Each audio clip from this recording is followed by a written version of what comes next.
I was listening to the story about, it was a story of a family in Washington, and the little boy called the Bigfoot the Cowboy Man. And he had, apparently it had made an effort to steal this kid. And it hit me.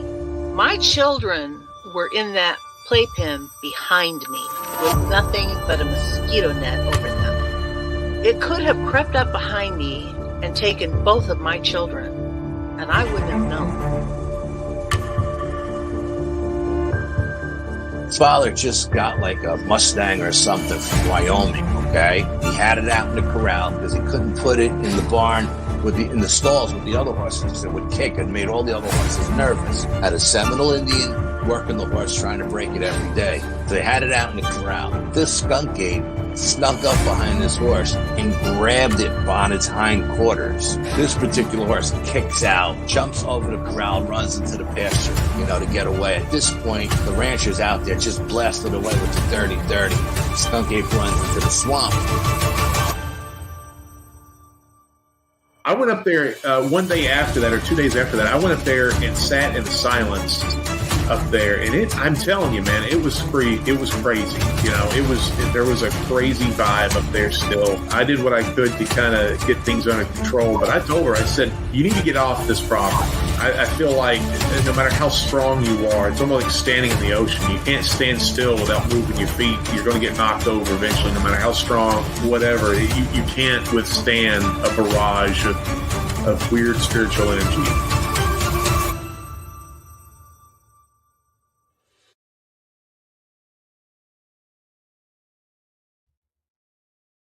What's up, everybody?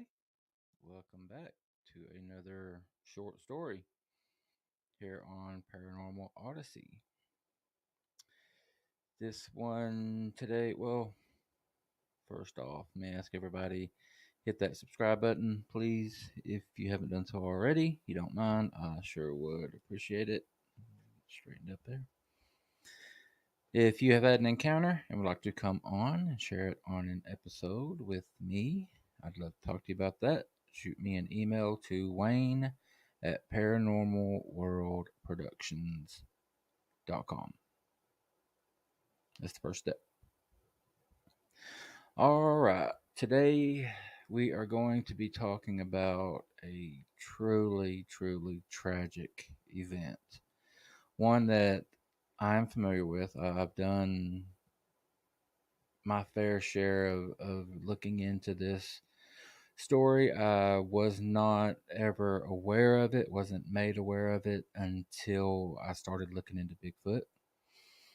Not saying that Bigfoot is related to this, but a lot of people think that it could have something to do with it. Of course, I'm talking about the disappearance of young Dennis Martin in the Smoky Mountains. I live about an hour and a half south of the Smoky Mountain National Park, Great Smoky Mountains. And it's just terrible. We don't know what happened to this little boy. He is no longer with us. I think that's safe to say. But no one has any idea what happened to him. And it's terrible, especially any of us that are parents. We've done it. We put ourselves in that situation. What if one of our children went missing? Is how awful it would be. So yeah, I think I'm just gonna go ahead and jump in. What makes this even more terrible is it happened on Father's Day weekend. Though Dennis was on a hike with his dad and grandpa. I'll get into the story. A lot of you know it, but there might be some out there, especially that aren't from the South, that aren't familiar with the story. So just go ahead and jump into it. This one I think is going to be pretty lengthy, but be all right. In June 1969, Dennis Lloyd Martin walked off to play a prank on his dad and never returned, sparking the largest search effort in the history of the Great Smoky Mountains National Park. And before I get going, I got this article from allthingsinteresting.com. So I'm going to give those guys credit. On June 13th, 1969, William Martin brought his two sons, Douglas and Dennis Martin, and his father, Clyde, on a camping trip. It was Father's Day weekend, and the family planned to hike through the Great Smoky Mountains National Park. The hike was a family tradition for the Martins, and the first day went smoothly. 6-year-old Dennis managed to keep up with the more experienced hikers.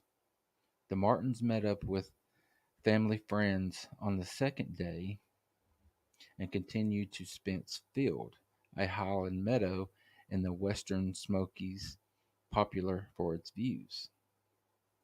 As the adults gazed at the scenic mountain laurel, the boys snuck off to pull a prank on the parents, but it did not go as planned. During the prank, Dennis vanished into the woods. His family never saw him again, and the child's disappearance would launch the largest search and rescue effort in the park's history.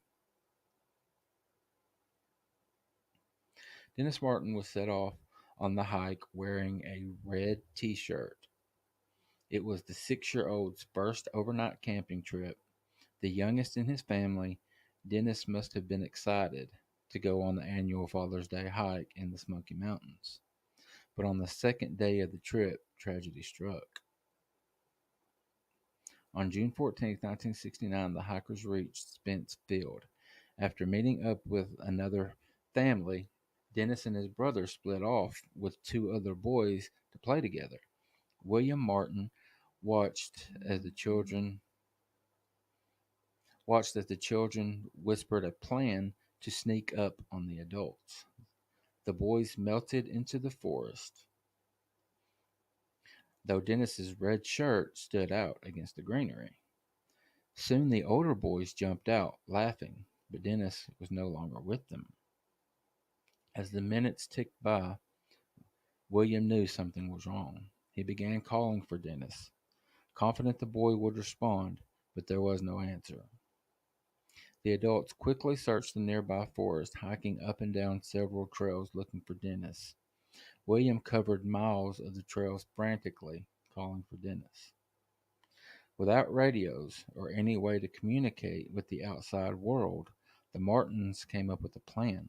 Clyde, Dennis's grandfather, hiked 9 miles to the Cades Cove Ranger Station for help.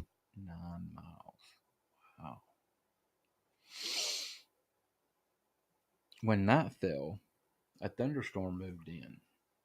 In a matter of hours, the storm dropped 3 inches of rain on the Smoky Mountains, washing out trails and leaving behind no evidence of Dennis Martin, whose footprints would have been swept away by the deluge. Sorry. And real quick, uh, Dave Pilates. I'm a big fan of Dave Pilates. Missing 411. He covers this story as well, and something he talks about these weird disappearances that a I don't know what the word is, but an unsuspecting thunderstorm or bad storm comes in and almost always and sweeps away evidence and makes it harder to search. And I don't know if there's anything to that, but it's worth mentioning. At 5 a.m. on June 15th, 1969, the search for Dennis Martin commenced. The National Park Service put together a crew of 30. The search party quickly swelled to 240 people as volunteers poured in. The search party soon included park rangers, college students, firefighters, Boy Scouts, police, and 60 Green Berets. There's something to those Green Berets. Touch on that in a little bit. Without clear directions or an organizational plan, the searchers crossed the national park looking for evidence. And the search continued day after day with no sight of Dennis Martin. Helicopters and planes took to the air to search a growing patch of the national park on June 20th, Dennis's 7th birthday. Nearly 800 people participated in the search. They included members of the Air National Guard, U.S. Coast Guard, and the National Park Service. The next day, the search efforts peaked at an astonishing 1,400 searchers. A week into the search, the National Park Service put together a plan for what to do if they recovered Dennis's body. And yet, over 13,000 hours of searching yielded nothing. Unfortunately, the volunteers may have accidentally destroyed clues about what happened to Dennis Martin. As the days flew past, it became more and more clear that the boy would not be found alive. The search and rescue effort gradually lost steam, with no sight of Dennis. The Martin family offered a reward of $5,000 for information. In response, they received a flood of calls from psychics claiming to know what happened to their son. More than half a century later, no one knows what happened to Dennis the day he went missing in the Smoky Mountains. The most plausible theories range from abduction to having died of exposure and eaten by a bear or feral pigs in the park. But some people believe Dennis Martin was the victim of a more vicious attack by cannibalistic feral humans who are said to live undetected in the national park. And the reason nothing was ever found of his body or clothing was because they were hidden far from view in the safety of their colony. For their part, Martin's family believes someone may have kidnapped their son. Harold Key was 7 miles from Spence Field the day Dennis Martin went missing. That very afternoon, Key heard a sickening scream. Then Key spotted an unkempt stranger hurrying through the woods. This is important, guys. Was the event connected with the disappearance? Remember, again, it was 7 miles away. The 6-year-old, excuse me, the 6-year-old may have wandered off and found himself lost in the woods. The terrain, marked with steep ravines, may have hidden Martin's body, or wildlife may have attacked the child. Years after Dennis disappeared, a ginseng hunter found a child's skeleton about 3 miles downhill from where Dennis went missing. The man waited to report the skeleton since he'd illegally taken ginseng from the national park. But in 1985, the ginseng hunter contacted a Park Service ranger. The ranger put together a group of 30 seasoned rescuers, but they could not find the skeleton. The mystery of Dennis Martin's disappearance will likely never be solved, despite the massive effort to find the missing boy. It's just terrible, terrible. There are many, many theories as to what might have happened to little Dennis. Got some other stuff pulled up here. Not gonna really go into any more of it. I will talk about theories though. I don't want to be one of these guys that or people that attribute every missing person to Bigfoot, the Sasquatch, or any kind of cryptid creature.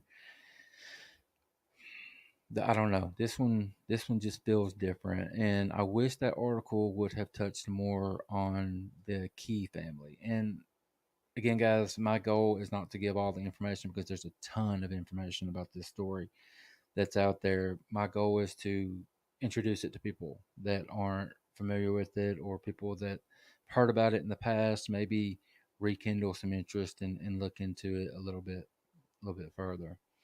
But getting back to the whole Bigfoot, feral people, I wish that article had talked more about the Key family. This family, their last name was Key, and it was a father and his kids, and they had asked the park ranger where they could go to see some bears, to possibly see some bear from like a safe distance. The ranger recommended a place. They headed there. One of the kids said, "Look at that bear," or something, and pointed up, and that's when they heard the scream, as Mr. Key described it, a sickening scream. Mr. Key looked up and saw what he believed was an unkept man with something red thrown over his shoulder, running up a hill. Dennis was wearing a red shirt. Seeing an unkept human, the kid thought it was a bear. Mr. Key obviously knew that it wasn't a bear. He thought it was a man. It was on two legs with something over its shoulder running up a hill. That wasn't a bear. To a small child and looking for bears, they think, hey, there's a bear. But I don't know. I mean, an unkept man, Sasquatch, there's a lot of people say that there's not a lot of difference. One of the questions you ask people that have had sightings, did it look more beast-like or man-like? And it seems to be half and half. People will say it looked more like a man, say it looked more like a monkey, an ape, something like that. Most hunters that look at them, or I shouldn't say most, but a lot of hunters that have seen these things through their scope, you ask them why they didn't pull that trigger, 9 times out of 10, they tell you it's because they would have felt like they were committing murder. It looked too much like a man. Is that what Mr. Key saw? And then you've got the whole theory of feral humans. What's up with that? There's people out there that suggest this, and where there's smoke, there's fire. I mean, something started these stories of feral humans, people living off the grid that don't contribute to society, don't come down for supplies. They get everything they need up in the hills. People talk about that. I mean, is that a real thing? Is one of them who took Dennis? And then, as I said, we touch on the Green Beret stuff a little bit. That to me is one of the most interesting aspects of this story. You had the Green Beret that came in after the search had already gotten underway. From what I've heard, they came in, they didn't cooperate with any other officials, any other groups, law enforcement, the park rangers, searchers, emergent firemen, emergency personnel. They didn't cooperate with any of them. They came in and they did their own thing. And I could be mistaken, but this is what I heard. They only went out at night, and they only went out for, I think it was like 5 nights, maybe. And then as quickly and suddenly as they came in, they left. What does that thing seem like to you guys? It seems to me, it sounds to me like they came in with a job to do. Took them 5 days to do it. They got the hell out. Green Berets, they're badasses. They are. Um, they're trained. They know what they're doing. They get their training in some of the most rigorous places in the country, in the world. They're trained to get out there and do a hard job and do it well and get out. Where they was their assignment to get in, take care of these feral humans, Bigfoot, whatever they are, take care of them quietly, recover a body, and get out. I don't know. It's one of those things that just it bothers me.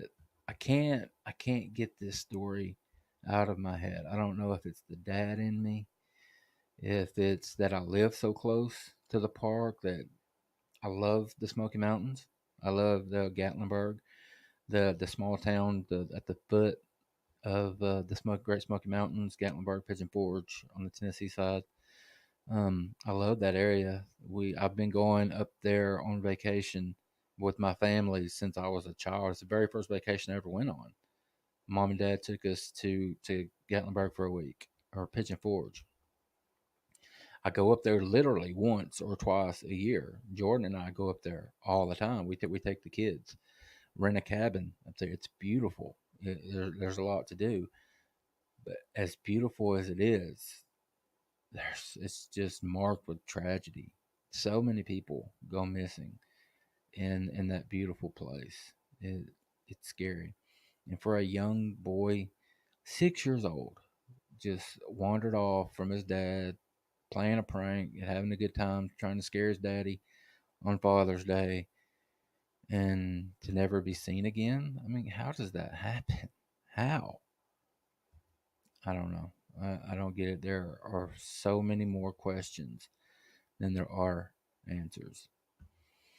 Guys, let me know what you think about this one. Again, that article, nice, a great article. I appreciate it, but it doesn't talk about everything. There's so much more to the story. You guys know anything, or I'm always looking for more information on the story. So if y'all can recommend something to me personally for me to read and people to talk to, maybe to look into it further, I would appreciate it. Send me that email, Wayne at Paranormal World Productions. All right, I want to ask everybody, please head over to it's the wrong thing there. There we go.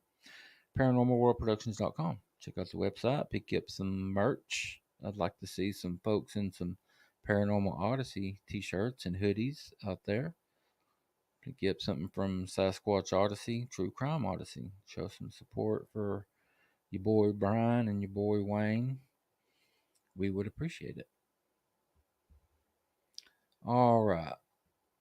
Remind everybody about Paranormal Odyssey Live, which could be found right here where you are right now, every Friday night at 7:30 Eastern. Also, Paranormal Odyssey podcast, still releasing 2 episodes weekly every Wednesday and Sunday. All right, guys, hug your kids. Let them sleep with you. If they're scared, don't know what can happen.